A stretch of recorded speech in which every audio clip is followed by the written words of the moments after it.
नमस्कार दोस्तों, मेरा नाम है राहुल और ट्रेडिंग एज यूट्यूब चैनल में आपका बहुत-बहुत स्वागत है। आज का टॉपिक सबसे पहले बता दूँ, आज हम बात करने वाले हैं इक्विटी रिसर्च जब फाइनल हो जाती है, तो उसमें एक रिपोर्ट निकल कर आती है। एक को कहते हैं सेल साइड रिपोर्ट और एक को कहते हैं बाय साइड रिपोर्ट। ये क्या होती है, कैसे होती है, क्यों बनाई जाती है, इनका पर्पस क्या होता है, ये आज हम डिस्कस करने वाले हैं। और इसमें सबसे इम्पोर्टेंट क्या है, ये एनआईएसएम के एग्जाम में आती है। और अगर आप इक्विटी रिसर्च करते हैं तो उसका पर्पस आपको पता होगा, तो आपको आसानी होगी। तो चलिए सबसे पहले मैं आपको एक प्लेन जगह लेकर चलता हूँ। यहाँ पर हम डिस्कस करेंगे। सबसे पहले समझिए इक्विटी रिसर्च क्या होती है। देखिए, इक्विटी रिसर्च शब्द से तो थोड़ा-सा इसका मतलब नहीं समझ में आता है, क्योंकि इक्विटी रिसर्च यानी कि एक शेयर आपने खरीदा, किसी कंपनी की इक्विटी आपने खरीदी। मान लेते हैं आपने 100 इक्विटी खरीदी। आपके पास 100 शेयर है। इक्विटी रिसर्च का मतलब होता है जिस कंपनी की वो इक्विटी है। यानी कि मान लेते हैं एक्स कोई कंपनी है, उसकी उसका शेयर आप खरीदने वाले हैं।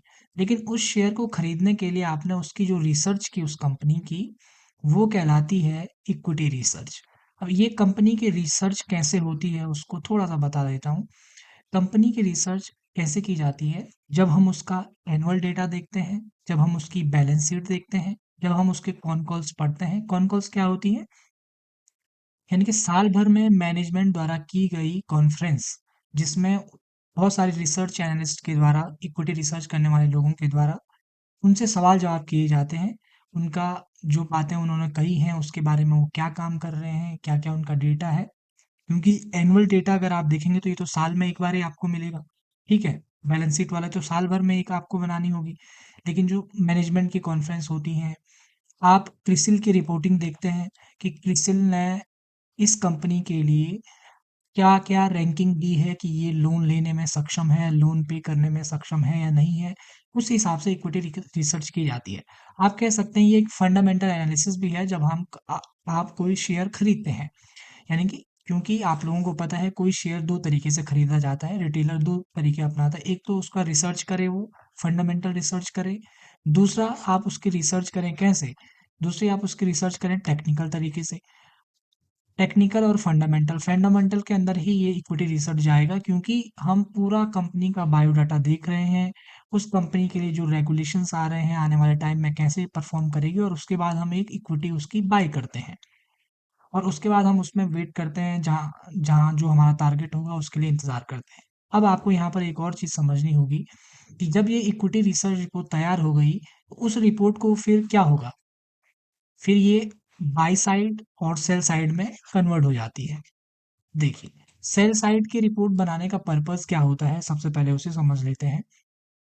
मान लेते हैं एक्स नाम का एक ब्रोकरेज कंपनी है, वो डीमैट अकाउंट खुलवाती है। लोग उसके उस थ्रू डीमैट अकाउंट खोलते हैं और उस डीमैट अकाउंट में ट्रेड करते हैं। उस डीमैट अकाउंट में जब ट्रेडिंग होगी, बाई और सेल होगा, तब इस ब्रोकरेज कंपनी को क्या मिलेगा? ब्रोकरेज मिलेगा, और जिससे ये कंपनी ज़्यादा फायदे में जाएगी, इसे पैसे मिलेंगे। तो क्या होगा, अब ये ब्रोकरेज रिटेलर है। रिटेलर कब बाय और सेल करता है? या तो वो खुद की समझ से करे, या तो वो ट्रेडिंग करता हो, या इक्विटी शेयर खरीदता हो, डेली साइज पे खरीदता हो, बेचता हो, खरीदता हो, तो इससे इनको ब्रोकरेज तैयार होता है। लेकिन ये कंपनियां, जो एक्स कंपनी है, जो ब्रोकरेज कंपनी है, ये क्या है, ये ऐसी रिपोर्ट निकालती है। पहले किसी शेयर का क्या करेगी, शेयर का एनालिसिस करेगी, उसकी इक्विटी रिपोर्ट बनाएगी और उस रिपोर्ट को पब्लिक में ले आएगी कि भाई हमने इसकी रिसर्च करी है, अगर आपको हम पे भरोसा है तो इस शेयर को यहाँ पर बाय करिए। मान लेते हैं 10 पे 5 पे बाय करिए, और 15 तक हम टारगेट दे रहे हैं कि 15 तक ये जाएगा और आप यहाँ पर इसे बेच देना। यानी कि जिस कंपनी ने ये रिपोर्ट तैयार कराई, मान लीजिए ये एक्स कंपनी ने रिपोर्ट तैयार कराई, लेकिन एक्स कंपनी ने उसमें इन्वेस्ट नहीं किया। उसने इन्वेस्ट करने के लिए बोला ताकि लोग उसमें इन्वेस्ट करें, और जब जैसे ही वो इन्वेस्ट करेंगे तो वो कुछ ब्रोकरेज चार्ज देंगे और वो ब्रोकरेज चार्ज मिल जाएगा इस एक्स एक्स कंपनी को। पर्पज आपको समझ में आया? पर्पज क्या है? रिपोर्ट निकलवाना, रिपोर्ट बनाना और उसको पब्लिकली लेकर आना, और उसके बाद उस रिपोर्ट को के बेस पर जनता को बताना, जो रिटेलर हैं, जो ट्रेड ट्रेड लेते हैं, और उसके बाद उस ब्रोकरेज से पैसा कमाना। आप इस चीज़ को समझ गए। तो अब आप पूछेंगे कि ये बाय साइड रिपोर्ट क्या होती है? देखिए, जो सेल साइड रिपोर्ट होती है वो आपको पूरे इंटरनेट पर बहुत सारा ज़्यादा मिल जाएँगी। आप जहाँ भी देखना होगा वहाँ आपको कोई ना कोई रिपोर्ट ज़रूर बनी हुई मिलेगी। अब बाय साइड रिपोर्ट क्या होती है? ये रिपोर्ट पब्लिक में नहीं आती है। ये रिपोर्ट कौन बनाता है? जैसे यहाँ पर एक्स ने बनाया ना, यहाँ भी एक्स बनाएगा। एक्स कौन सा एक्स बना रहा है यहाँ? यहाँ एक्स जो है वो क्या है? या तो वो कोई म्यूचुअल फंड है, या कोई वो हेज फंड है, या कोई बड़ा इन्वेस्टर है, ठीक है? इनके पास हज़ारों करोड़ है, इनके पास हज़ारों करोड़ है। लेकिन जो सेल साइड की रिपोर्ट देख रहे हैं वो रिटेलर लोग हैं, आम जनता है, उनके पास हज़ारों करोड़ नहीं होते हैं, 1000, 2000, 3000, 10,000 इस तरीके के रुपए होते हैं। तो जो ये हज़ारों करोड़ का आदमी है, वो भी रिसर्च कराता है।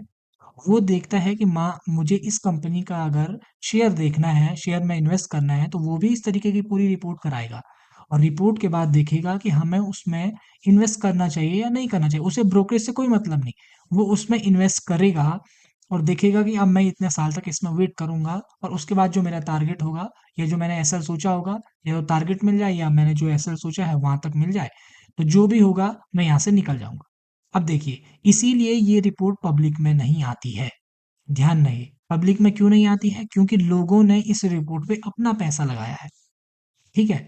इस रिपोर्ट पे अपना पैसा लगाया है और अपने लिए ये रिपोर्ट बनाई है।